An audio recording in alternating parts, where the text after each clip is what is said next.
presidency. But we're looking here at the debate, maybe about to begin. Sponsored by the Nonpartisan Commission on Presidential Debates.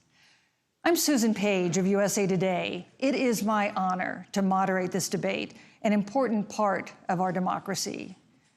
In Kingsbury Hall tonight, we have a small and socially distant audience, and we've taken extra precautions during this pandemic. Among other things, everyone in the audience is required to wear a face mask, and the candidates will be seated 12 feet apart. The audience is enthusiastic about their candidates, but they've agreed to express that enthusiasm only twice, at the end of the debate and now when I introduce the candidates. Please welcome California Senator Kamala Harris and Vice President Mike Pence.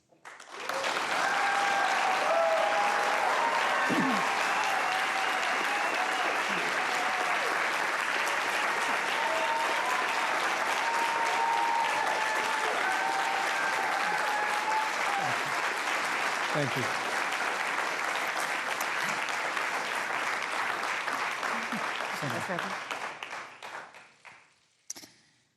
Senator Harris and Vice President Pence, thank you for being here.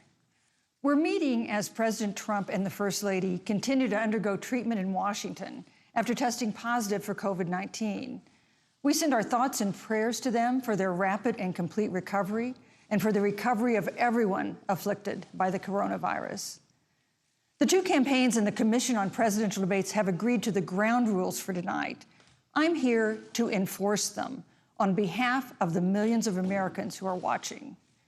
One note, no one in either campaign or at the Commission or anywhere else has been told in advance what topics I'll raise or what questions I'll ask. This 90-minute debate will be divided into 9 segments of about 10 minutes each. I'll begin a segment by posing a question to each of you, sometimes the same question, sometimes a different question on the same topic. You will then have 2 minutes to answer without interruption by me or the other candidate. Then we'll take 6 minutes or so to discuss the issue. At that point, although there will always be more to say, we'll move on to the next topic. We want a debate that is lively, but Americans also deserve a discussion that is civil. These are tumultuous times, but we can and will have a respectful exchange about the big issues facing our nation. Let's begin with the ongoing pandemic that has cost our country so much. Senator Harris, the coronavirus is not under control. Over the past week, Johns Hopkins reports that 39 states have had more COVID cases over the past 7 days than in the week before. 9 states have set new records. Even if a vaccine is released soon, the next administration will face hard choices. What would a Biden administration do in January and February that a Trump administration wouldn't do? Would you impose new lockdowns for businesses and schools and hotspots? A federal mandate to wear masks? You have 2 minutes to respond without interruption. Thank you, Susan. Well, the American people have witnessed what is the greatest failure of any presidential administration in the history of our country. And here are the facts. 210,000 dead people in our country in just the last several months. Over 7 million people who have contracted this disease. 1 in 5 businesses closed. We're looking at frontline workers who have been treated like sacrificial workers. We are looking at over 30 million people who in the last several months had to file for unemployment. And here's the thing.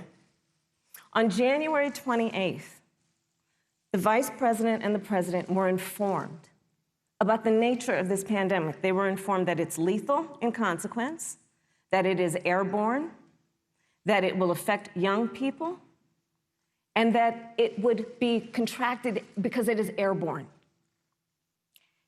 And they knew what was happening, and they didn't tell you. Can you imagine if you knew on January 28th, as opposed to March 13th, what they knew, what you might have done to prepare? They knew and they covered it up.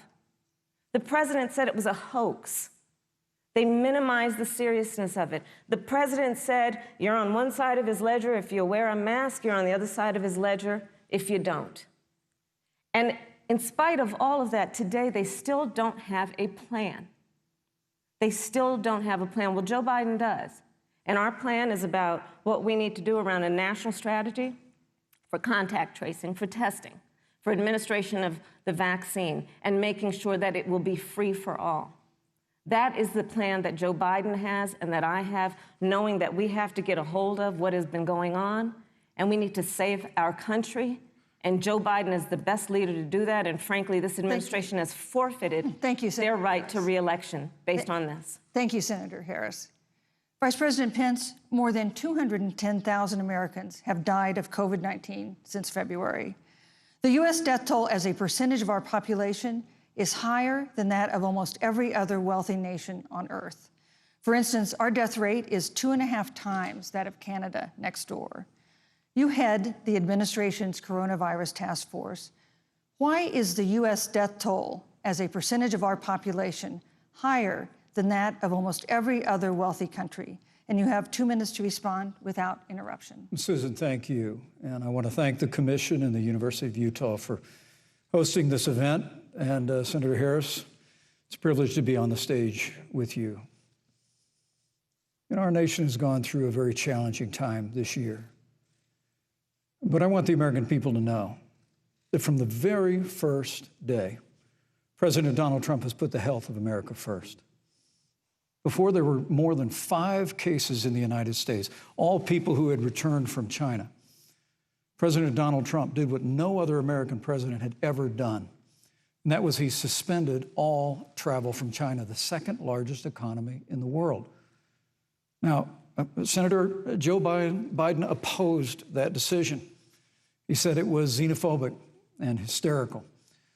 But I can tell you, having led the White House Coronavirus Task Force, that decision alone by President Trump bought us invaluable time to stand up the greatest national mobilization since World War II. And I believe it saved hundreds of thousands of American lives. Because with that time, we were able to reinvent testing. More than 115 million tests have been done to date. We were able to see to the delivery of billions of supplies so our doctors and nurses had the resources support they needed. And we began, really, before the month of February was out, to develop a vaccine and to develop medicines and therapeutics that have been saving lives all along the way. And under President Trump's leadership, Operation Warp Speed, we believe we'll have literally tens of millions of doses of a vaccine before the end of this year. The reality is, when you look at the Biden plan, it reads an awful lot like what President Trump and I and our task force have been doing every step of the way. I mean, quite frankly, when I look at their plan that talks about advancing testing, creating new PPE, developing a vaccine, it looks a little bit like plagiarism, which is something Joe Biden knows a little bit about. And I think the American people know that this is a president who has put the health of America first, and the American people, I believe with my heart, can be proud of the sacrifices they have made. It's saved countless American lives. Senator Harris, would you like to respond? Absolutely. Whatever the vice president is claiming the administration has done, clearly it hasn't worked. When you're looking at over 210,000 dead bodies in our country, American lives that have been lost, families that are grieving that loss. And you know, the vice president is the head of the task force and knew on January 28th how serious this was. And then thanks to Bob Woodward, we learned that they knew about it. And then when that was exposed, the vice president said, when asked, well, why didn't y'all tell anybody? He said, because the president wanted people to remain calm. Well, let's get no, but Susan, this is important. Susan, I want to add, but Mr. Vice President, I'm speaking. I'm speaking.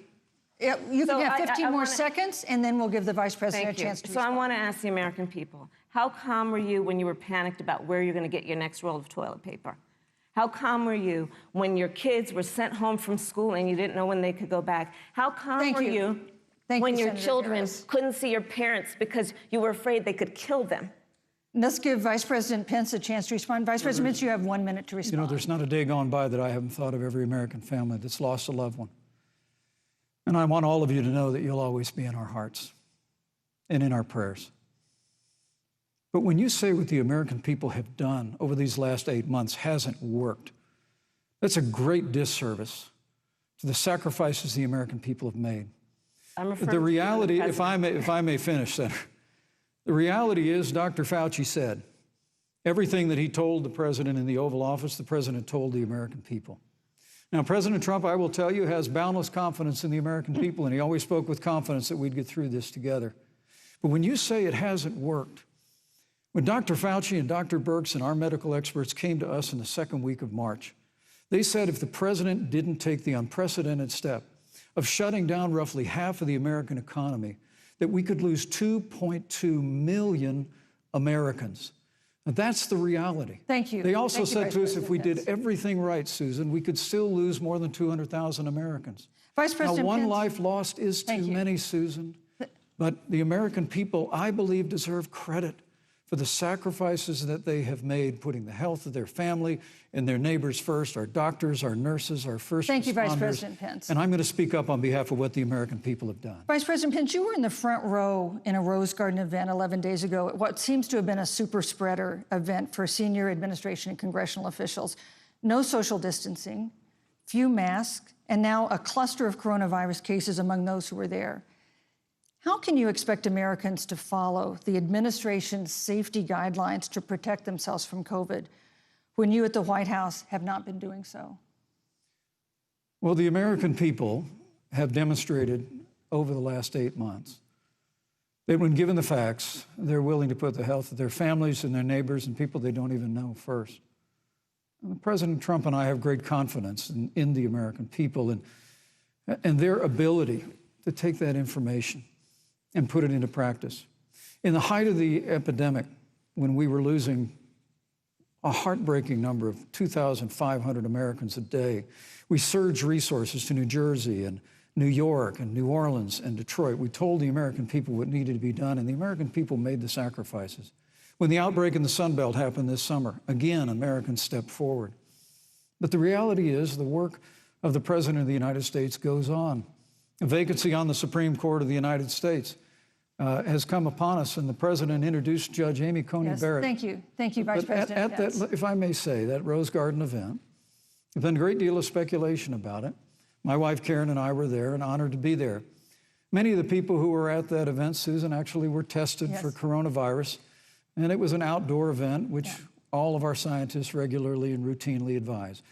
The difference here is President Trump and I trust the American people to make choices in the best interest of their health. Joe Biden and Kamala Harris consistently talk about mandates, and not just mandates with the coronavirus, but a government takeover of health care, Thank you, the Green New Vice President Deal, all government control. We're about freedom and respecting the freedom of the American people. Let's talk about respecting the American people. You respect the American people when you tell them the truth. You respect the American people when you have the courage to be a leader speaking of those things that you may not want people to hear, but they need to hear so they can protect themselves.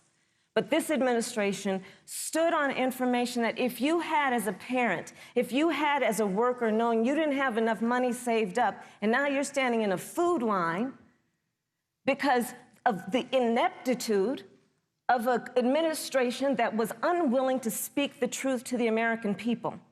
So let's talk about caring about the American people. The American people have had to sacrifice far too much because of the incompetence of this administration. It is asking too much of the people. Susan, we talked about it is asking too much of the people. That they would not be equipped with the information they need to help themselves to protect their parents and their children. Sorry. Kamala Harris, Senator Harris, I'm sorry. It's fine, I'm Kamala. No, you're Senator Harris to me. For life to get back to normal, Dr. Anthony Fauci and other experts say that most of the people who can be vaccinated need to be vaccinated. But half of Americans now say they wouldn't take a vaccine if it was released now. If the Trump administration approves a vaccine before or after the election, should Americans take it, and would you take it? If the public health professionals, if Dr. Fauci, if the doctors tell us that we should take it, I'll be the first in line to take it, absolutely. But if Donald Trump tells us that we should take it, I'm not taking it. Vice President Pence, there have been a lot of repercussions from this pandemic. In recent days, the president's diagnosis of COVID-19 has underscored the importance of the job that you hold and that you are seeking. That's our second topic tonight. It's the role of the vice president. One of you will make history on January 20th. You will be the vice president to the oldest president the United States has ever had. Donald Trump will be 74 years old on Inauguration Day. Joe Biden will be 78 years old. That already has raised concerns among some voters, concerns that have been sharpened by President Trump's hospitalization in recent days. Vice President Pence, have you had a conversation or reached an agreement with President Trump about safeguards or procedures when it comes to the issue of presidential disability? And if not, do you think you should? You have 2 minutes without interruption. Well, Susan, thank you, although I would like to go back. I think we need to move on to the issue of thank you, but I would like to go back because the reality is that we're going to have a vaccine, Senator, in record time, in unheard of time, in less than a year. We have 5 companies in phase 3 clinical trials, and we're right now producing tens of millions of doses. So the fact that you continue to undermine public confidence in a vaccine, if the vaccine emerges during the Trump administration, I think is unconscionable. And Senator, I just ask you, stop playing politics with people's lives. The reality is that we will have a vaccine, we believe, before the end of this year. And it will have the capacity to save countless American lives. And your continuous undermining of confidence in a vaccine is it's just unacceptable. And let me also say, you know, the reality is when you talk about failure in this administration, we actually do know what failure looks like in a pandemic. It was 2009. The swine flu arrived in the United States. Thankfully, it ended up not being as lethal as the coronavirus. But before the end of the year, when Joe Biden was vice president of the United States, not 7.5 million people contracted the swine flu.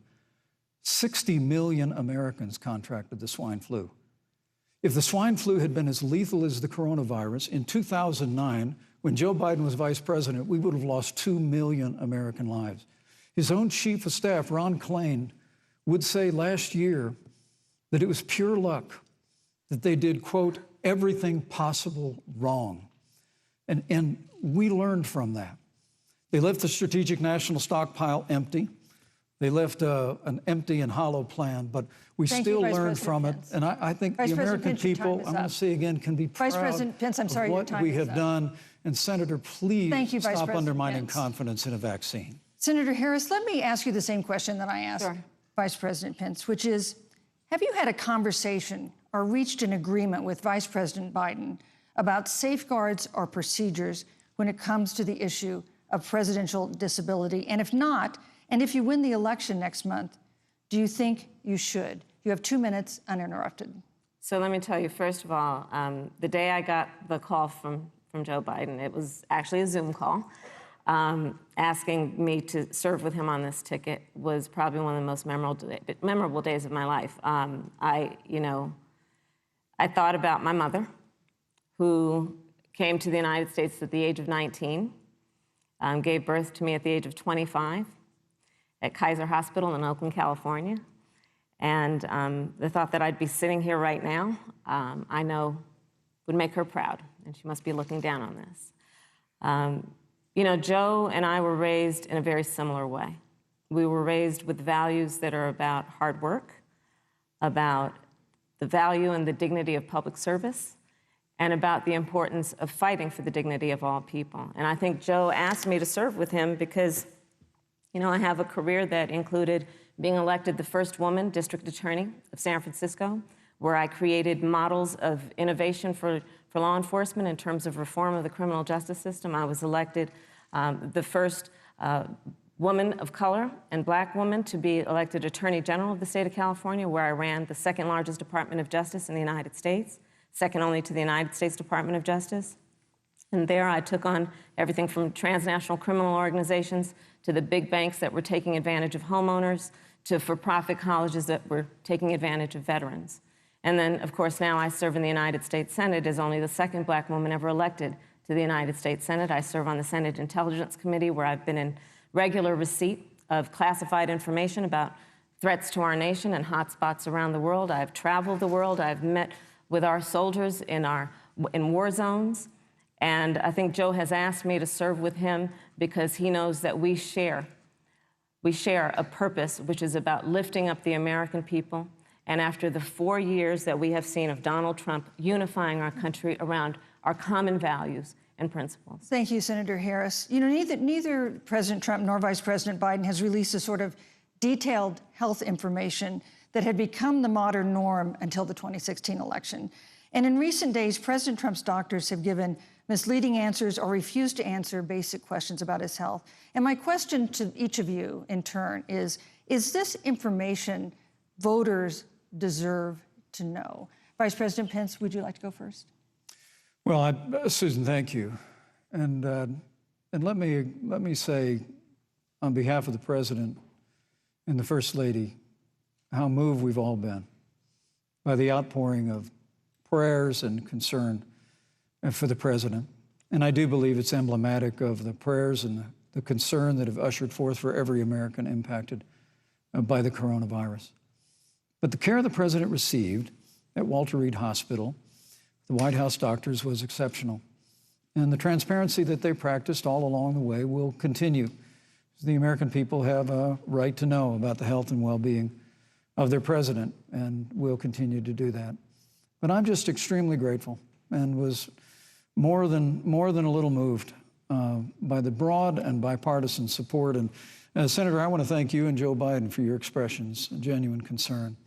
And I also want to congratulate you, as I did on that phone call, on the historic nature of your nomination. Thank you. I never expected to be on this stage 4 years ago, so I know the feeling.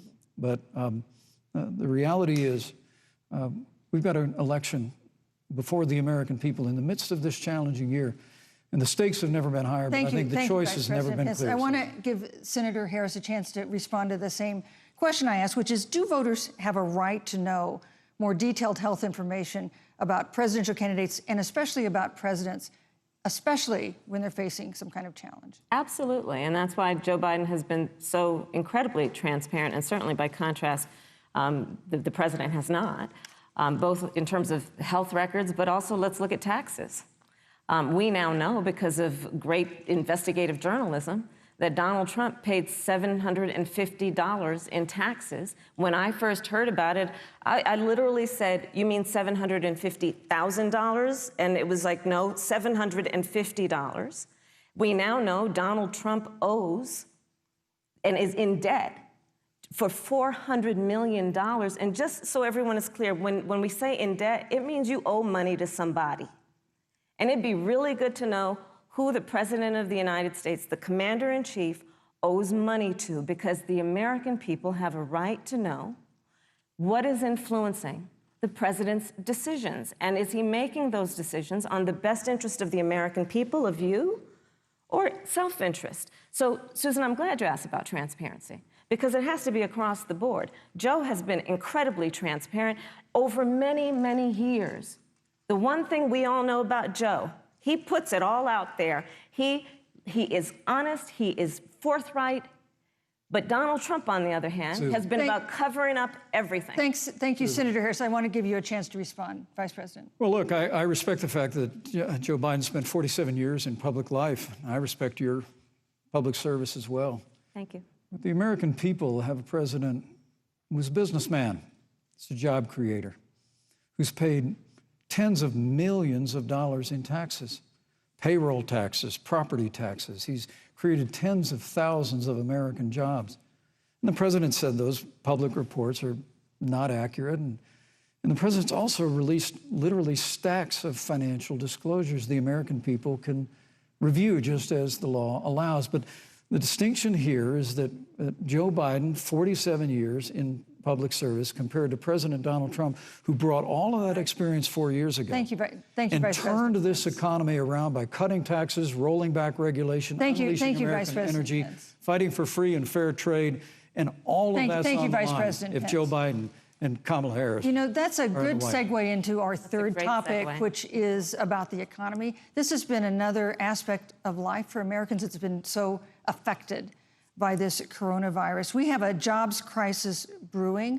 On Friday, we learned that the unemployment rate had declined to 7.9% in September, but the job growth had stalled, and that was before the latest round of layoffs and furloughs in the airline industry at Disney and elsewhere. Hundreds of thousands of discouraged workers have stopped looking for work. Nearly 11 million jobs that existed at the beginning of the year haven't been replaced. Those hardest hit include Latinos, Blacks, and women. Senator Harris, the Biden-Harris campaign has proposed new programs to boost the economy, and you would pay for that new spending by raising $4 trillion in taxes on wealthy individuals and corporations. Some economists warn that could curb entrepreneurial ventures that fuel growth and create jobs. Would raising taxes put the recovery at risk? And you have 2 minutes to answer uninterrupted. Thank you. On the issue of the economy, I think there couldn't be a more fundamental difference between Donald Trump and Joe Biden. Joe Biden believes you measure the health and the strength of America's economy based on the health and the strength of the American worker and the American family. On the other hand, you have Donald Trump, who measures the strength of the economy based on how rich people are doing, which is why he passed a tax bill benefiting the top 1% and the biggest corporations of America, leading to a $2 trillion deficit that the American people are going to have to pay for. On day one, Joe Biden will repeal that tax bill. He'll get rid of it. And what he'll do with the money is invest it in the American people. And through a plan that is about investing in infrastructure, something that Donald Trump said he would do. I remember hearing about some infrastructure week. I don't think it ever happened. But Joe Biden will do that. He'll invest in infrastructure. It's about upgrading our roads and bridges, but also investing in clean energy and renewable energy. Joe is going to invest that money in what we need to do around innovation. There was a time when our country believed in science and invested in research and development so that we were an innovation leader on the globe. Joe Biden will use that money to invest in education. So, for example, for folks who want to go to a 2-year community college, it will be free. If you come from a family that makes less than $125,000, you'll go to a public university for free. And across the board, we'll make sure that if you have student loan debt, it's cut by $10,000. That's how Joe Biden thinks about the economy, which is it's about investing in the people of our country, as opposed to passing a tax bill, which had the benefit of letting American corporations go offshore to do their business. Thank you, Senator Harris. Vice President Pence, your administration has been predicting a rapid and robust recovery, but the latest economic report suggests that's not happening. Should Americans be braced for an economic comeback that is going to take not months, but a year or more? You have 2 minutes to answer uninterrupted. When President Trump and I took office, America had gone through the slowest economic recovery since the Great Depression. Because when Joe Biden was vice president, they tried to tax and spend and regulate and bail our way back to a growing economy. President Trump cut taxes across the board. Despite what Senator Harris says, the average American family of 4 had $2,000 in savings in taxes. And with the rise in wages that occurred, most predominantly for blue-collar, hardworking Americans, the average household income for a family of 4 increased by $4,000 following President Trump's tax cuts. But America, you just heard Senator Harris tell you, on day one, Joe Biden's going to raise your taxes. It's really remarkable to think, Susan. I mean, right after a time where we're going through a pandemic that lost 22 million jobs at the height, we've already added back 11.6 million jobs because we had a president who cut taxes, rolled back regulation, unleashed American energy, fought for free and fair trade, and secured $4 trillion from the Congress of the United States to give direct payments to families, save 50 million jobs through the Paycheck Protection Program. We literally have spared no expense to help the American people and the American worker through this. Joe Biden and Kamala Harris want to raise taxes. They want to bury our economy under a $2 trillion Green New Deal, which you were one of the original co-sponsors of in the United States Senate. They want to abolish fossil fuels and ban fracking, which would cost hundreds of thousands of American jobs all across the heartland. And Joe Biden wants to go back to the economic surrender to China, that when we took office, half of our international trade deficit was with China alone. And Joe Biden wants to repeal all of the tariffs that President Trump put into effect to fight for American jobs and American workers. Joe Biden says democracy's on the ballot. Make no mistake about it, Susan. The American economy, the American comeback is on the ballot with 4 more years of growth and opportunity, 4 more years of President Donald Trump. 2021 is going to be the biggest economic year in the history of this country. Thank you, Vice President Pence. Senator Harris. Well, I mean, I thought we saw enough of it in last week's debate, but I think this is supposed to be a debate based on fact and truth. And the truth and the fact is Joe Biden has been very clear. He will not raise taxes on anybody who makes less than $400,000 a year. He said he's going to repeal the Trump tax cuts. Mr. Vice President, I'm speaking. Well, wait. I'm speaking. It'd be important if you said the truth. Joe Biden said twice in the debate last week that he's going to repeal the Trump tax cuts. That was tax cuts that gave the average working family $2,000 in a tax break every single year. Senator, that is absolutely not true. Is he only going to repeal part of the Trump tax cuts? If you don't mind letting me finish, we can then have a conversation, okay? Please. Okay. Joe Biden will not raise taxes on anyone who makes less than $400,000 a year. He has been very clear about that. Joe Biden will not end fracking. He has been very clear about that. Joe Biden is the one who, during the Great Recession, was responsible for the Recovery Act that brought America back. And now the Trump-Pence administration wants to take credit when they rode the coattails of Joe Biden's success for the economy that they had at the beginning of their term. Of course, now the economy is a complete disaster. But Joe Biden, on the one hand, did that. On the other hand, you have Donald Trump, who has reigned over a recession that is being compared to the Great Depression. On the one hand, you have Joe Biden, who was responsible with President Barack Obama for the Affordable Care Act, which brought health care to over 20 million Americans and protected people with pre-existing conditions. And what it also did is it saved those families who otherwise were going bankrupt because of hospital bills they could not afford. On the other hand, you have Donald Trump, who's in court right now, trying to get rid of the Affordable Care Act, which means that you will lose protections if you have pre-existing conditions. And this is very important, Susan. Yes, and it's important. We need to give Vice President. I'd just like to, he interrupted me, and I'd like to just finish, please. If you have a pre-existing condition, heart disease, diabetes, breast cancer, they're coming for you. If you love someone who has a pre-existing condition, they're coming for you. If you are under the age of 26 on your parents' coverage, they're coming for you. Senator Harris, thank you. You're welcome. Let me give you a chance to respond. Well, I hope we have a chance to talk about health care because Obamacare was a disaster. The American people remember it well. And President Trump and I have a plan to improve health care and to protect pre-existing conditions for every American. But look, Senator Harris, you're entitled to your own opinion, but you're not entitled to your own facts. You yourself said on multiple occasions when you were running for president that you would ban fracking. Joe Biden looked at a supporter in the eye and pointed and said, I guarantee that we will abolish fossil fuels.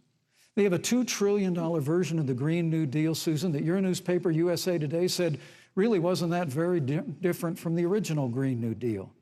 More taxes, more regulation, banning fracking, abolishing fossil fuel, crushing American energy, and economic surrender to China is a prescription for economic decline. President Trump and I will keep America growing. The V-shaped recovery that's underway right now will continue with 4 more years of President Donald Trump in the White House. Thank you very, very much, Vice President Pence. Once again, you've provided the perfect segue to a new topic, which is climate change. And Vice President Pence, I'd like to pose the first question to you. This year, we've seen record-setting hurricanes in the South. Another one, Hurricane Delta, is now threatening the Gulf. And we have seen record-setting wildfires in the West. Do you believe, as the scientific community has concluded, that man-made climate change has made wildfires bigger, hotter, and more deadly, and have made hurricanes wetter, slower, and more damaging? You have 2 minutes uninterrupted. Thank you, Susan. Well, first, I'm very proud of our record on the environment and on conservation. According to all of the best estimates, our air and land are cleaner than any time ever recorded. Our water is among the cleanest in the world. And just a little while ago, the president signed the Outdoors Act. It's the largest investment in our public lands and public parks in 100 years. So President Trump has made a commitment to conservation and to the environment. Now, with regard to climate change, the climate is changing. But the issue is, what's the cause and what do we do about it? President Trump has made it clear that we're going to continue to listen to the science. Now, Joe Biden and Kamala Harris would put us back in the Paris Climate Accord. They'd impose the Green New Deal, which would crush American energy, would increase the energy costs of American families in their homes, and literally would crush American jobs. And President Trump and I believe that the progress that we have made in a cleaner environment has been happening precisely because we have a strong free market economy. You know, what's remarkable is the United States has reduced CO2 more than the countries that are still in the Paris Climate Accord, but we've done it through innovation. And we've done it through natural gas and fracking, which, Senator, the American people can go look at the record. I know Joe Biden says otherwise now, as you do, but the both of you repeatedly committed to abolishing fossil fuel and banning fracking. And so by creating the kind of American innovation, we're actually steering toward a stronger and better environment. With regard to wildfires, President Trump and I believe that forest management has to be front and center, and even Governor Gavin Newsom from your state has agreed we've got to work on forest management. And with regard to hurricanes, the National Oceanic Administration tells us that actually as difficult as they are, Thank you, Vice President. There are no more hurricanes today than there were 100 years ago. Thank you. But many of the climate alarmists use hurricanes and wildfires to try and sell their bill of goods of a Green New Deal. And President Trump and I are going to always put American jobs and American workers first. Senator Harris, as the Vice President mentioned, you co-sponsored the Green New Deal in Congress. But Vice President Biden said in last week's debate that he does not support the Green New Deal. But if you look at the Biden-Harris campaign website, it describes the Green New Deal as a crucial framework. What exactly would be the stance of a Biden-Harris administration toward the Green New Deal? You have 2 minutes uninterrupted. Sure. So first of all, I will repeat, and the American people know, that Joe Biden will not ban fracking. That is a fact. That is a fact. I will repeat that Joe Biden has been very clear that he thinks about growing jobs, which is why he will not increase taxes for anyone who makes less than $400,000 a year. Joe Biden's economic plan, Moody's, which is a reputable Wall Street firm, has said will create 7 million more jobs than Donald Trump's. And part of those jobs that will be created by Joe Biden are going to be about clean energy and renewable energy. Because you see, Joe understands that the west coast of our country is burning, including my home state of California. Joe sees what is happening on the Gulf states, which are being battered by storms. Joe has seen and talked with the farmers in Iowa, whose entire crops have been destroyed because of floods. And so Joe believes, again, in science. I'll tell you something, Susan. I served, when I first got to the Senate, on the committee that's responsible for the environment. Do you know this administration took the word science off the website and then took the phrase climate change off the website? We have seen a pattern with this administration, which is they don't believe in science. And Joe's plan is about saying we're going to deal with it, but we're also going to create jobs. Donald Trump, when asked about the wildfires in California, and the question was, you know, the science is telling us this, you know what Donald Trump said? Science doesn't know. So let's talk about who is prepared to lead our country over the course of the next 4 years on what is an existential threat to us as human beings. Joe is about saying we're going to invest that in renewable energy. It's going to be about the creation of millions of jobs. We will achieve net zero emissions by 2050, carbon neutral by 2035. Joe has a plan. This has been a lot of talk from the Trump administration, and really it has been to go backward instead of forward. We will also re-enter the climate agreement with pride. Senator Harris just said that climate change is an existential threat. Vice President Pence, do you believe that climate change poses an existential threat? As I said, Susan, the climate is changing. We'll follow the science. But once again, Senator Harris is denying the fact that they're going to raise taxes on every American. Joe Biden said twice in the debate last week that on day one he was going to repeal the Trump tax cuts. Those tax cuts delivered $2,000 in tax relief to the average family of four across America. And with regard to banning fracking, I just recommend that people look at the record. You yourself said repeatedly that you would ban fracking. You were the first Senate co-sponsor of the Green New Deal. And while Joe Biden denied the Green New Deal, Susan, thank you for pointing out, the Green New Deal is on their campaign website. And as USA Today said, it's essentially the same plan as you co-sponsored with AOC when she submitted it in the Senate. And you just heard the senator say that she's going to resubmit America to the Paris Climate Accord. Look, the American people have always cherished our environment. We'll continue to cherish it. We've made great progress reducing CO2 emissions through American innovation and the development of natural gas through fracking. We don't need a massive $2 trillion Green New Deal that would impose all new mandates on American businesses and American families. Thank you. Joe Biden wants us to retrofit 4 million American business buildings. It makes no sense. It will cost jobs. President Trump is going to put America first. He's going to put jobs first, and we're going to take care of our environment and follow the science. Thank you, Vice President. On the issue of jobs, Senator Harris. Let's talk about that. The Vice President earlier referred to, as part of what he thinks is an accomplishment, the President's trade war with China. You lost that trade war. You lost it. What ended up happening is because of a so-called trade war with China, America lost 300,000 manufacturing jobs. Farmers have experienced bankruptcy because of it. We are in a manufacturing recession because of it.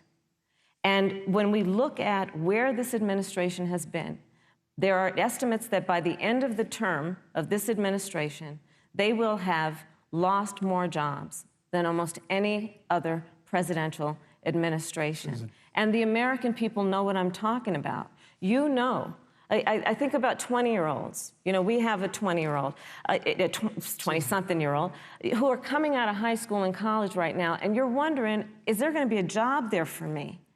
We're looking at people who are trying to figure out how they're going to pay rent by the end of the month. Almost half of American renters are worried about whether they're going to be able to pay rent by the end of the month. This is where the economy is in America right now, and it is because of the catastrophe and the failure of leadership of this administration. Thank you, Senator Harris. Vice President Pence, let me give you just 15 seconds to respond, because then I want to move on to Well, I'd love to respond. Look, lost the trade war with China. Joe Biden never fought it. Joe Biden has been a cheerleader for communist China over the last several decades. And again, Senator Harris, you're entitled to your opinion. You're not entitled to your own facts. When Joe Biden was vice president, we lost 200,000 manufacturing jobs, and President Obama said they were never coming back. He said we needed a magic wand to bring them back. In our first 3 years after we cut taxes, rolled back regulation, unleashed American energy, this administration saw 500,000 manufacturing jobs created. And that's exactly the kind of growth we're going to continue to see as we bring our nation through this pandemic. But a Green New Deal, your massive new mandates, your Paris Climate Accord, it's going to kill jobs this time, just like it killed jobs. I just need to respond very briefly, 15 seconds, and then we'll move on. Thank you. Joe Biden is responsible for saving America's auto industry, and you voted against it. So let's set the record straight. Thank you. Yeah. I'd like to talk about China. We have, as our next topic, we have no more complicated or consequential foreign relationship than the one with China. It is a huge market for American agricultural goods. It's a potential partner in dealing with climate change in North Korea. And in a video tonight, President Trump again blamed it for the coronavirus, saying China will pay. Vice President Pence, how would you describe our fundamental relationship with China? Competitors, adversaries, enemies? You have 2 minutes. Thank you, Susan. Well, before I leave that, let me speak to voting records if I can. You know, everybody knows that NAFTA cost literally thousands of American factories to close. We saw automotive jobs go south of the border. President Trump fought to renegotiate NAFTA. And the United States-Mexico-Canada agreement is now the law of the land. American people deserve to know Senator Kamala Harris was one of only 10 members of the Senate to vote against the USMCA. It was a huge win for American auto workers. It was a huge win for American farmers, especially dairy in the upper Midwest. But Senator, you said it didn't go far enough on climate change, that you put your radical environmental agenda ahead of American auto workers and ahead of American jobs. The American people deserve to know that. It's probably why Newsweek magazine said that Kamala Harris was the most liberal member of the United States Senate in 2019, more liberal than Bernie Sanders, more liberal than any of the others in the United States Senate. So now, with regard to China, look, Susan, first and foremost, China is to blame for the coronavirus. And President Trump is not happy about it. He's made that very clear, made it clear again today. China and the World Health Organization did not play straight with the American people. They did not let our personnel into China to get information on the coronavirus until the middle of February.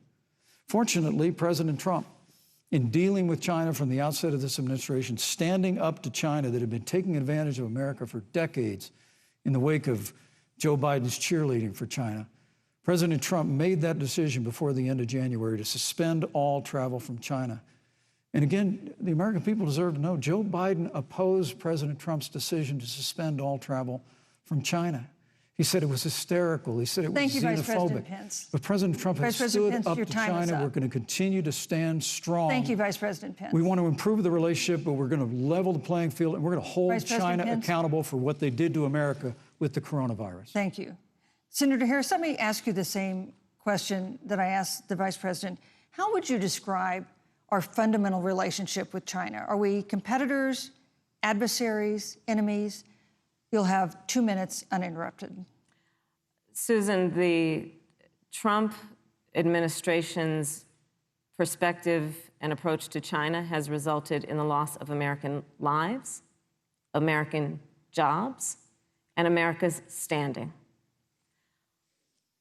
There's a weird obsession that President Trump has had with getting rid of whatever accomplishment was achieved by President Obama and Vice President Biden. For example, they created within the White House an office that basically was responsible for monitoring pandemics. They got rid of it. Not true. There was a team of disease experts that President Obama and Vice President Biden dispatched to China to monitor what is now predictable and what might happen. They pulled them out. We now are looking at 210,000 Americans who have lost their lives. Let's look at the job situation. We mentioned before the trade deal, the trade war, they wanted to call it, with China. It resulted in the loss of over 300 manufacturing jobs and a manufacturing recession, and the American consumer paying thousands of dollars more for goods because of that failed war that they called it.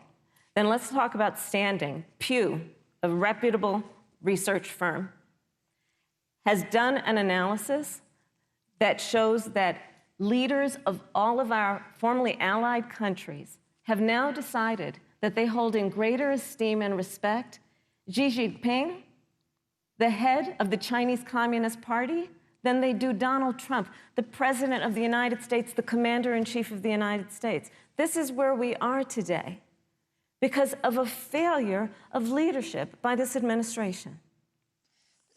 Senator Harris, we've seen changes in the role of the United States in terms of global leadership over the past 4 years. And of course, times do change.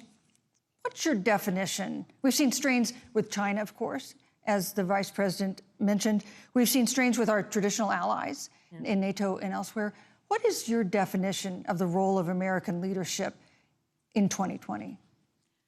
So You know, Joe is, I love talking with Joe about a lot of these issues. And, you know, Joe, I think he said it quite well. He says, you know, foreign policy, it might sound complicated, but really it's relationships. So just think about it as relationships. And so we know this in our personal and professional relationships. You got to keep your word to your friends. Got to be loyal to your friends. People who've stood with you, got to stand with them. You got to know who your adversaries are and keep them in check. But what we have seen with Donald Trump is that he has betrayed our friends and embraced dictators around the world. Let's take, for example, Russia. So Russia, I serve on the Intelligence Committee of the United States Senate. America's intelligence community told us Russia interfered in the election of the President of the United States in 2016 and is playing in 2020. Christopher Wray, the director of the FBI, said the same. But Donald Trump, the commander-in-chief of the United States of America, prefers to take the word of Vladimir Putin over the word of the American intelligence community. You look at our friends at NATO. He has walked away from agreements. You can look at the Iran nuclear deal, which now has put us in a position where we are less safe because they are building up what might end up being a significant nuclear arsenal. We were in that deal, guys. We were in the Iran nuclear deal with friends, with allies around the country. And because of Donald Trump's unilateral approach to foreign policy, coupled with his isolationism, he pulled us out and has made America less safe. So, Susan, it's about relationships. And the thing that has always been part of the strength of our nation, in addition to our great military, has been that we keep our word. But Donald Trump doesn't understand that because he doesn't understand what it means to be honest. Thank you, Senator Harris. Vice President Pence, let me give you a chance to respond. Well, thank you. Well, President Trump kept his word when we moved the American embassy to Jerusalem, the capital of the state of Israel. When Joe Biden was vice president, they promised to do that, and they never did. We've stood strong with our allies, but we've been demanding. NATO is now contributing more to our common defense than ever before, thanks to President Trump's leadership. We've strengthened our alliances across the Asia-Pacific, and we've stood strong against those who would do us harm. You know, when President Trump came into office, ISIS had captured an area of the Middle East the size of Pennsylvania. But President Trump unleashed the American military, and our armed forces destroyed the ISIS caliphate and took down their leader, al-Baghdadi, without one American casualty. Al-Baghdadi was responsible for the death of thousands. But notably, America's hearts today are with the family of Kayla Mueller, her parents of which are here with us tonight in Salt Lake City. Today, two of the ISIS killers responsible for Kayla Mueller's murder were brought to justice in the United States. Jihadi John was killed on the battlefield along with the other beetle. The reality is that when Joe Biden was vice president, we had an opportunity to save Kayla Mueller. It breaks my heart to reflect on it, but the military came into the Oval Office, presented a plan. They said they knew where Kayla was. Baghdadi had held her for 18 months, abused her mercilessly before they killed her. But when Joe Biden was vice president, they hesitated for a month. And when armed forces finally went in, it was clear she'd been moved 2 days earlier. And her family says with a heart that broke the heart of every American that if President Donald Trump had been president, they believe Kayla would be alive today. Thank you, Vice President. Look, we destroyed the ISIS caliphate. And you talk about re-entering the Iran nuclear deal. I mean, the last administration transferred $1.8 billion to the leading state sponsor of terrorism. President Donald Trump got us out of the deal. Thank you, Vice President Pence. And when Qasem Soleimani was traveling to Baghdad to do harm to Americans, President Donald Trump took him out. Thank you, Vice President Pence. And America is safer, our allies are safer, and the American people know President Donald Trump will never have Thank you, Vice President take Pence. action. I would like to give Senator Harris a chance to respond, but not at such great length, because, of course, there are other topics we want to talk about. But I would like equal time. Yes. Thank you. Please go ahead. First of all, to the Mueller family, I know about your daughter's case, and I'm so sorry. I'm so sorry. What happened to her is awful, and it should have never happened. And I know Joe feels the same way. And I know that President Obama feels the same way. But you mentioned Soleimani. Let's start there. So after the strike on Soleimani, there was a counter strike on our troops in Iraq. And they suffered serious brain injuries. And do you know what Donald Trump dismissed them as? Headaches. And this is about a pattern of Donald Trump's, where he has referred to our men who are serving in our military as suckers and losers. Donald Trump, who went to Arlington Cemetery and stood above the graves of our fallen heroes and said, what's in it for them? Because, of course, you know, he only thinks about what's in it for him. Let's take what he said about John McCain, a great American hero. And Donald Trump says he doesn't deserve to be called a hero because he was a prisoner of war. And this is very important when you want to talk about who is the current commander-in-chief and what they care about and what they don't care about. Public reporting that Russia had bounties on the heads of American soldiers. And you know what a bounty is? It's somebody puts a price on your head and they will pay it if you are killed. And Donald Trump had talked at least 6 times to Vladimir Putin and never brought up the subject. Joe Biden would never do that. Thank you. Joe Biden would, but Joe Biden would hold Russia to account for any threat to our nation's security or to our troops who are sacrificing their lives for the sake of our democracy and our safety. Thank you, Senator Harris. This is such an important issue, but we have other important issues as well. And Susan, I want to make sure we have a chance I really have to talk to respond about to that. I'm, Look, she has 15 seconds because well, I got to have trying more to than keep, that. Look, well, I'm sorry, but Vice President Pence, you've had more time than she's had so far. The slanders against President Donald Trump regarding men and women of our armed forces are absurd. I'm sorry, Vice My President son Pence. is a captain in the United Yes. States Marine Corps. My son-in-law is deployed in the United States Navy. I can assure all of you, with sons and daughters serving in our military, President Donald Trump not only respects but reveres all of those who serve in our armed forces, and any suggestion otherwise is ridiculous. Thank you, Vice President Pence. The American people deserve, Susan, the American people deserve to know. Vice President Pence, I did not, excuse me, Susan, the I did American not people create deserve the to know rules for tonight. Joe Biden. Your campaigns agreed to the rules for tonight's debate with the Commission on Presidential Debates. I'm here to enforce them, which involves moving from one topic to another, giving roughly equal time to both of you, which is what I'm trying very hard to do. Go right ahead. So I want to go ahead and move to the next topic, which is an important one, as the last topic was, and that is the Supreme Court. On Monday, the Senate Judiciary Committee is scheduled to open hearings on Amy Coney Barrett's nomination to the Supreme Court. Senator Harris, you'll be there as a member of the committee. Yes. Her confirmation would cement the court's conservative majority and make it likely open to more abortion restrictions, even to overturning the landmark Roe v. Wade ruling. Access to abortion would then be up to the states. Vice President Pence, you're the former governor of Indiana. If Roe v. Wade is overturned, what would you want Indiana to do? Would you want your home state to ban all abortions? You have 2 minutes, uninterrupted. Well, thank you for the question, but I'll use a little bit of my time to respond to that very important issue before. The American people deserve to know Qasem Soleimani, the Iranian general, was responsible for the death of hundreds of American service members. When the opportunity came, we saw him headed to Baghdad to kill more Americans. President Trump didn't hesitate, and Qasem Soleimani is gone. But you deserve to know that Joe Biden and Kamala Harris actually criticized the decision to take out Qasem Soleimani.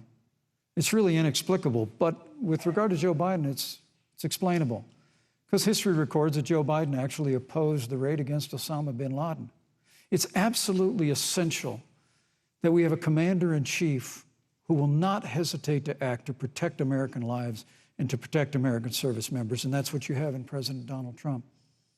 Now, with regard to the Supreme Court of the United States, let me say President Trump and I could not be more enthusiastic about the opportunity to see Judge Amy Coney Barrett become Justice Amy Coney Barrett.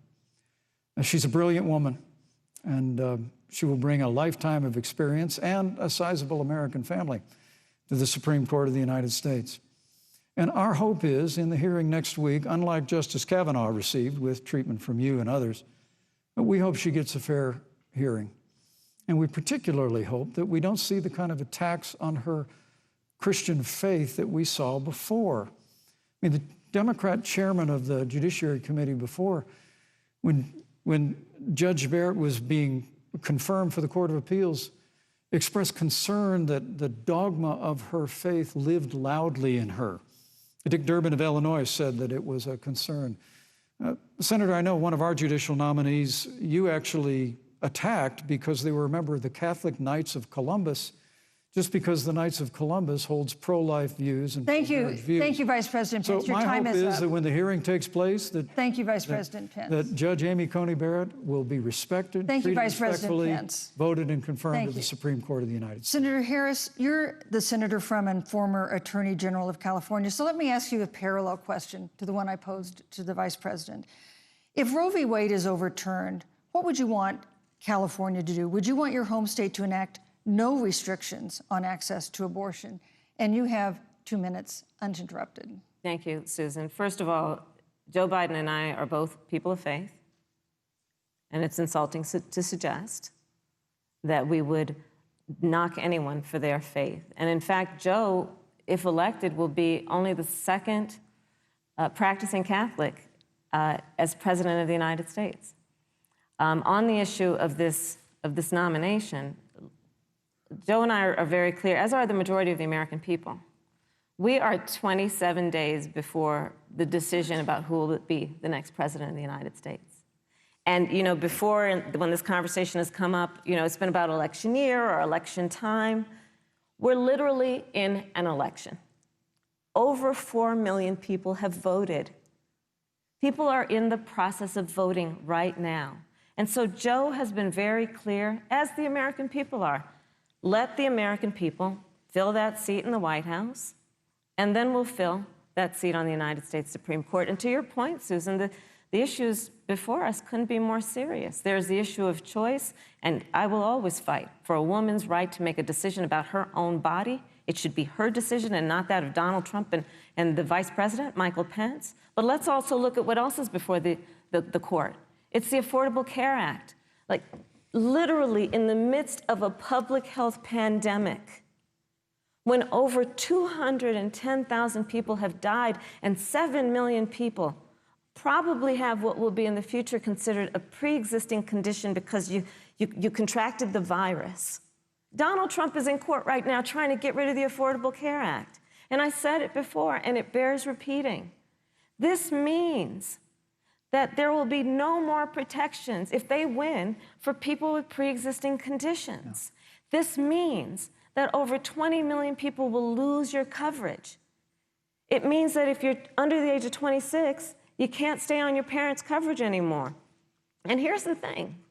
The contrast couldn't be more clear. They're trying to get rid of the Affordable Care Act. Joe Biden is saying, let's expand coverage. Let's give you a choice of a public option or private coverage.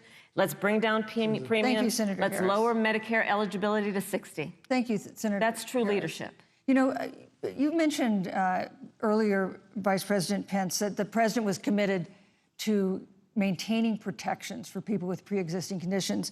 But you do have this court case that you are supporting, your administration supporting, that would strike down the Affordable Care Act. The president says, President Trump says that he's going to protect people with pre-existing conditions, but he has not explained how he would do that. And that was one of the toughest nuts to crack when they were passing the Affordable Care Act. So tell us specifically, how would your administration protect Americans with pre-existing conditions to have access to affordable insurance if the Affordable Care Act is struck down? Well, thank you, Susan. But let me just say, addressing your very first question, I couldn't be more proud to serve as vice president to a president who stands without apology for the sanctity of human life. I'm pro-life. I don't apologize for it. And this is another one of those cases where there's such a dramatic contrast. Joe Biden and Kamala Harris support taxpayer funding of abortion all the way up to the moment of birth, late-term abortion. They want to increase funding to Planned Parenthood of America.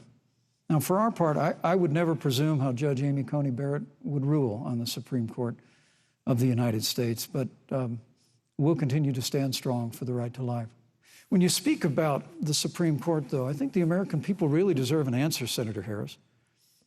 Are you and Joe Biden going to pack the court if Judge Amy Coney Barrett is confirmed? I mean, there have been 29 vacancies on the Supreme Court during presidential election years, from George Washington to Barack Obama. Presidents have nominated in all 29 cases. But your party is actually openly advocating adding seats to the Supreme Court, which has had 9 seats for 150 years, if you don't get your way. This is a classic case of if you can't win by the rules, you're going to change the rules. Now, you've refused to answer the question. Joe Biden has refused to answer the question. So I think the American people would really like to know, if Judge Amy Coney Barrett is confirmed to the Supreme Court of the United States, are you and Joe Biden, if somehow you win this election, going to pack the Supreme Court to get your way? I'm so glad we went through a little history lesson. Let's do that a little more. In 1864... Well, I'd like you to answer the question. No, Mr. Vice President, I'm speaking. I'm speaking. Okay. In 1864, one of the, I think, political heroes, certainly of the president, I assume of you also, Mr. Vice President, is Abraham Lincoln. Mm-hmm. Abraham Lincoln was up for re-election. And it was 27 days before the election. And a seat became open on the United States Supreme Court. Abraham Lincoln's party was in charge not only of the White House, but the Senate. But Honest Abe said it's not the right thing to do. The American people deserve to make the decision about who will be the next president of the United States. And then that person can select who will serve for a lifetime on the highest court of our land. And so Joe and I are very clear. The American people are voting right now, and it should be their decision about who will serve on this most important body for a lifetime. Thank you, Senator Harris. People, Susan, are voting right now. They'd like to know if you and Joe Biden are going to pack the Supreme Court if you don't get your way in this nomination. Let's talk about packing. You once again gave a non-answer. Joe Biden gave a non-answer. Trying to answer you now. The American people deserve a straight answer. And if you haven't figured it out yet, the straight answer is they are going to pack the Supreme Court if they somehow win this election. Men and women, I got to tell you, people across this country, if you cherish our Supreme Court, if you cherish the separation of powers, you need to reject the Biden-Harris ticket. Come November the 3rd, re-elect President Donald Trump, and we'll stand by that separation of powers in a 9-seat Supreme Court. Yeah, let's talk about packing the court then. Let's talk about the fact. Yeah, I'm about to. So the Trump-Pence administration has been, because I sit on the Senate Judiciary Committee, Susan, as you mentioned, and I've witnessed the appointments for lifetime appointments to the federal courts, district courts, courts of appeal. People who are purely ideological, people who have been reviewed by legal professional organizations and found to have been not competent, are substandard. And do you know that of the 50 people who President Trump appointed to the Court of Appeals for lifetime appointments, not one is black? This is what they've been doing. You want to talk about packing a court? Let's have that discussion. All right, thank you, Senator. Let's go on and talk about the issue of racial justice. I just want the record to reflect she never answered the question. So I think maybe the next debate, Joe Biden will answer the question, but I think the American people know the answer. Thank you, Vice President. In March, Breonna Taylor, a 26-year-old emergency room technician in Louisville, was shot and killed after police officers executing a search warrant in a narcotics investigation broke into her apartment. The police said they identified themselves. Taylor's boyfriend said he didn't hear them do that. He used a gun registered to him to fire a shot, which wounded an officer. The officers then fired more than 20 rounds into the apartment. They say they were acting in self-defense. None of them have been indicted in connection with her death. Senator Harris, in the case of Breonna Taylor, was justice done? You have 2 minutes. I don't believe so, and I've talked with Breonna's mother, Tamika Palmer, and her family. And her family deserves justice. She was a beautiful young woman. She had as her life goal to become a nurse, and she wanted to become an EMT to first learn what's going on out on the street so she could then become a nurse and save lives. And her life was taken unjustifiably and tragically and violently. And it brings me to, you know, the 8 minutes and 46 seconds that America witnessed, during which an American man was tortured and killed under the knee of an armed, uniformed police officer. And people around our country of every race, of every age, of every gender, perfect strangers to each other, marched shoulder to shoulder, arm in arm, fighting for us to finally achieve that ideal of equal justice under law. And I was a part of those peaceful protests.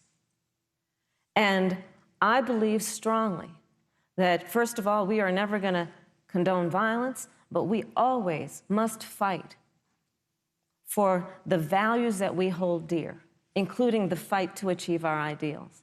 And that's why Joe Biden and I have said on this subject, look, and I'm a former career prosecutor. I know what I'm talking about. Bad cops are bad for good cops.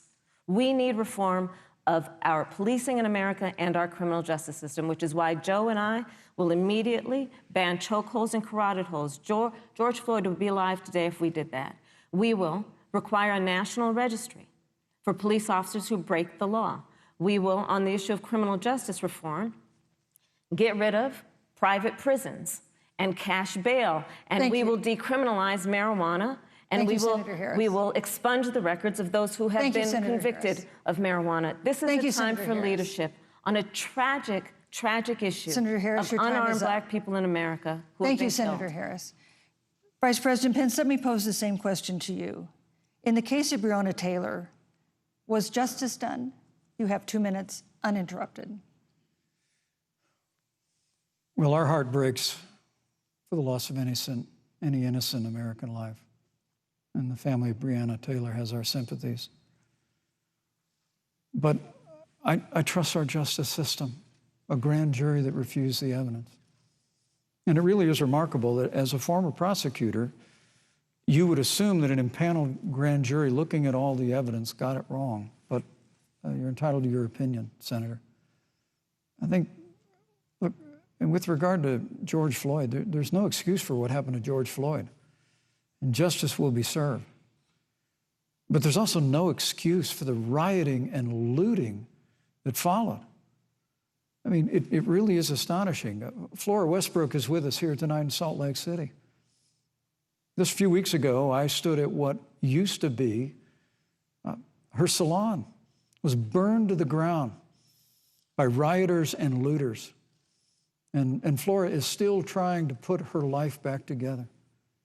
And I must tell you, this presumption that you hear consistently from Joe Biden and Kamala Harris, that America is systemically racist, and that, as Joe Biden said, that he believes that law enforcement has an implicit bias against minorities, is a great insult to the men and women who serve in law enforcement. And I want everyone to know who puts on the uniform of law enforcement every day that President Trump and I stand with you. And it is remarkable that when Senator Tim Scott tried to pass a police reform bill, brought together a group of Republicans and Democrats, Senator Harris, you got up and walked out of the room. And then you filibustered Senator Tim Scott's bill on the Senate floor that would have provided new accountability, new resources. Look, we don't have to choose between supporting law enforcement, improving public safety, and supporting our African-American neighbors and all of our minorities. Under President Trump's leadership, we will always stand with law enforcement, and we'll do what we've done from day one, and that is improve the lives of African Americans. Thank you, Vice President Record unemployment, record investments in education, and we'll fight for school choice for all of our minorities. Thank you, Vice President. I'd like to respond. Senator Harris. I will not sit here and be lectured by the Vice President on what it means to enforce the laws of our country. I am the only one on this stage who has personally prosecuted everything from child sexual assault to homicide. I'm the only one on this stage who has prosecuted the big banks for taking advantage of America's homeowners. I'm the only one on this stage who prosecuted for-profit colleges for taking advantage of our veterans. And the reality of this is that we are talking about an election in 27 days, where last week, the President of the United States took a debate stage in front of 70 million Americans and refused to condemn white supremacists. Not true. And Not true. it wasn't like he didn't have a chance. He didn't do it, and then he doubled down. And then he said, when pressed, stand back, stand by. And this is a part of a pattern of Donald Trump's. He called Mexicans rapists and criminals. He instituted as his first act a Muslim ban. On the issue of Charlottesville, where people were peacefully protesting the need for racial justice, where a young woman was killed. And on the other side, there were neo-Nazis carrying tiki torches, shouting racial epithets, anti-Semitic slurs. And Donald Trump, when asked about it, said there were fine people on both sides. This is who we have as the President of the United States. And America, you deserve better. Joe Biden will be a president who brings our country together. Senator Harris, and recognizes the beauty in our diversity and the fact that we all have so much more in common than what separates us. Vice President Pence, let me give you a minute to respond. Thank you, Susan. I appreciate that very much. You know, I think this is one of the things that makes people dislike the media so much in this country, Susan, is that you selectively edit, just like Senator Harris did, comments that President Trump and I and others on our side of the aisle make.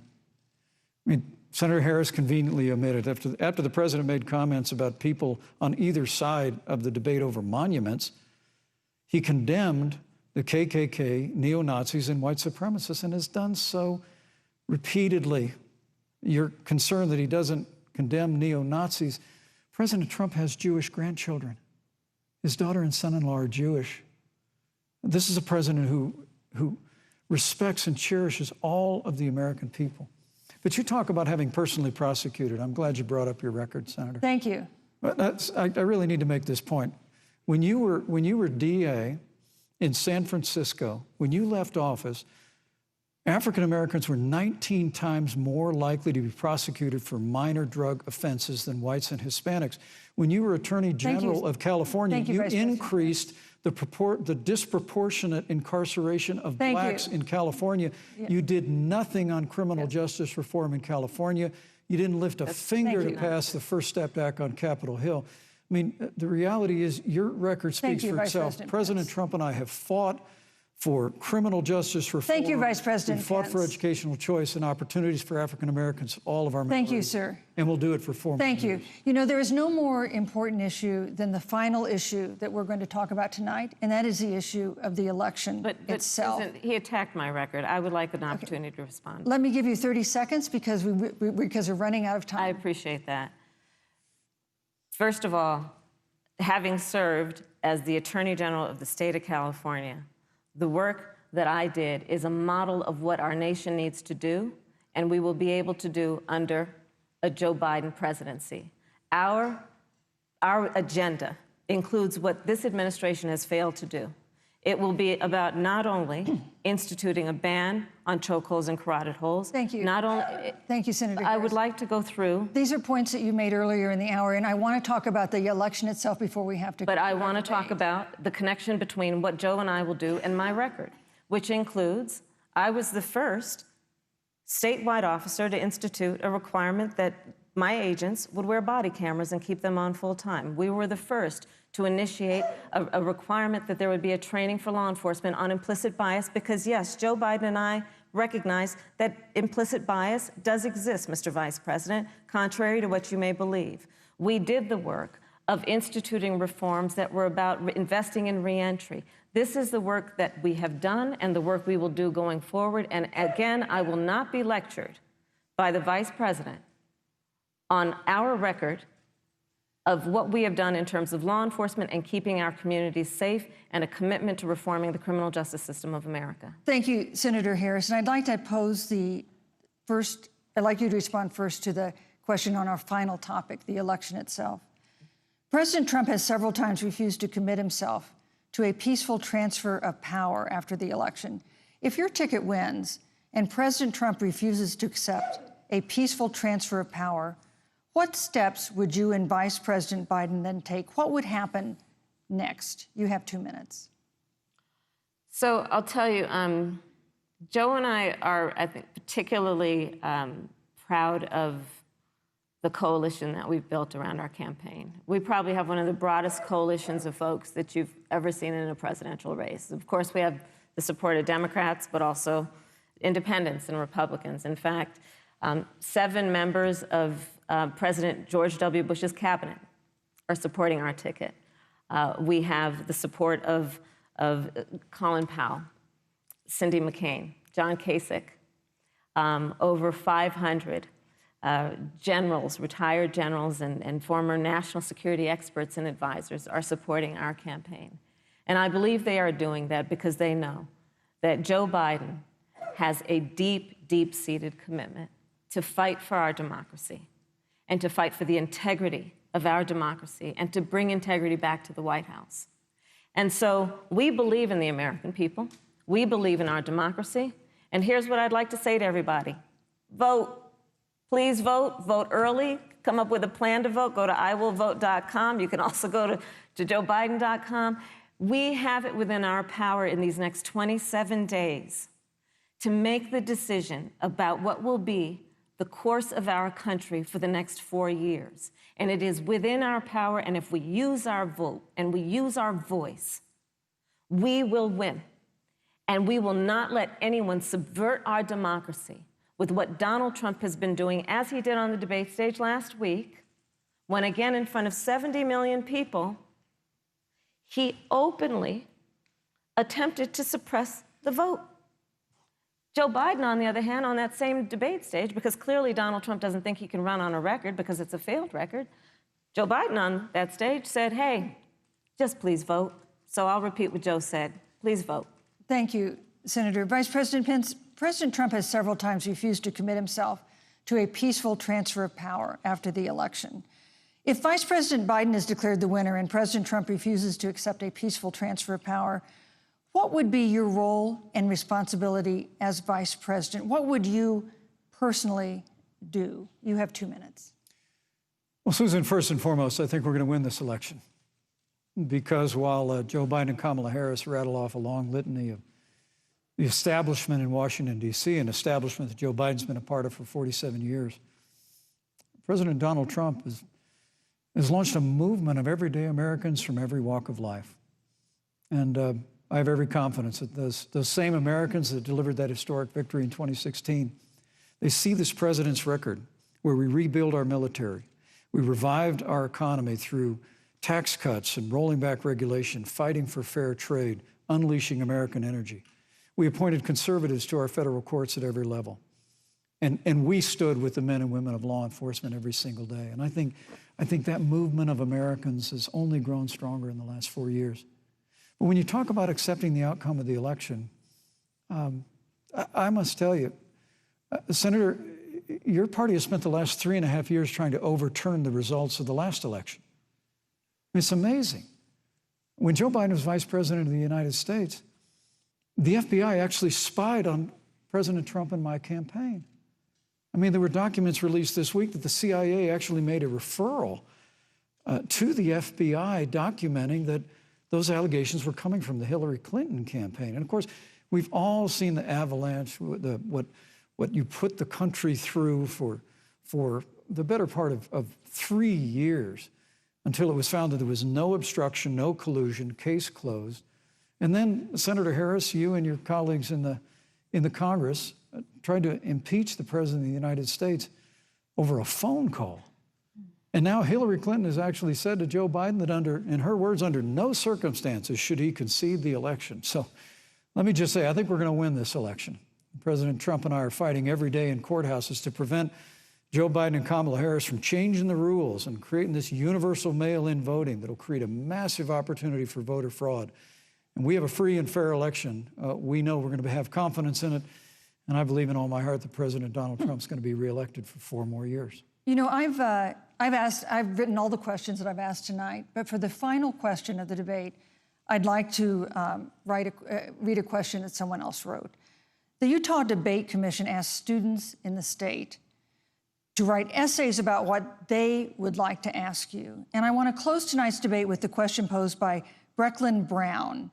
She's an 8th grader at Springville Junior High in Springville, Utah. And here's what she wrote, quote, "When I watch the news, all I see is arguing between Democrats and Republicans. When I watch the news, all I see is citizen fighting against citizen. When I watch the news, all I see are 2 candidates from opposing parties trying to tear each other down. If our leaders can't get along, how are the citizens supposed to get along?" And then she added, "Your examples could make all the difference to bring us together," end quote. So to each of you in turn, I'd like you to take 1 minute and respond to Brecklin. Vice President Pence, you have 1 minute. Brecklin, it's a wonderful question. And let me just commend you for taking an interest in public life. I started following the news when I was very young. And in America, we believe in a free and open exchange of debate. And we celebrate that. And it's how we've created literally the freest and most prosperous nation in the history of the world. But I would tell you that don't assume that what you're seeing on your local news networks is synonymous with the American people. You know, I look at the relationship between Justice Ruth Bader Ginsburg, the late justice who we just lost from the Supreme Court, and the late Justice Antonin Scalia. They were on polar opposites on the Supreme Court of the United States, one very liberal, one very conservative. But what's been learned since her passing was the 2 of them and their families were the very closest of friends. I mean, here in America, we can disagree. We can debate vigorously, as Senator Harris and I have on this stage tonight. But when the debate is over, we come together as Americans. And that's what people do in big cities and small towns all across this country. So I just want to encourage you, Brecklin. I want to tell you that we're going to work every day to have government as good as our people. And the American people each and every day love a good debate. We love a good argument. But we always come together and are always there for one another in times of need. And we've especially learned that through the difficulties of this year. Senator Harris, what would you say to Brecklin? First of all, I love hearing from our young leaders. And when I hear her words, when I hear your words, Brecklin, I know our future is bright because it is that perspective on who we are and who we should be. That is a sign of leadership and is something we should all aspire to be. And that, you know, that brings me to Joe. Joe Biden, one of the reasons that Joe decided to run for president is after Charlottesville, which we talked about earlier. It so troubled him and upset him like it did all of us, that there was that kind of hate and division. What propelled Joe to run for president was to see that over the course of the last 4 years, what Brecklin described has been happening. Joe has a long-standing reputation of working across the aisle and working in a bipartisan way. And that's what he's going to do as president. Joe Biden has a history of lifting people up and fighting for their dignity. You mean you have to know Joe's story to know that Joe has known pain, he has known suffering, and he has known love. And so, Brecklin, when you think about the future, I do believe the future is bright. And it will be because of your leadership, and it will be because we fight for each person's voice through their vote, and we get engaged in this election because you have the ability through your work and through, eventually, your vote to determine the future of our country and what its leadership looks like. Thank you, Senator Harris. Thank you, Vice President Pence. Thank you so much for being with us tonight.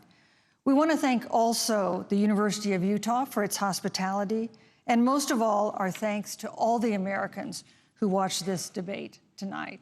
Again, our best wishes for a quick recovery to President Trump, the First Lady, and everyone who is battling COVID-19. The second presidential debate is next week on October 15th, a town hall-style debate in Miami. We hope you'll join us then. Good evening.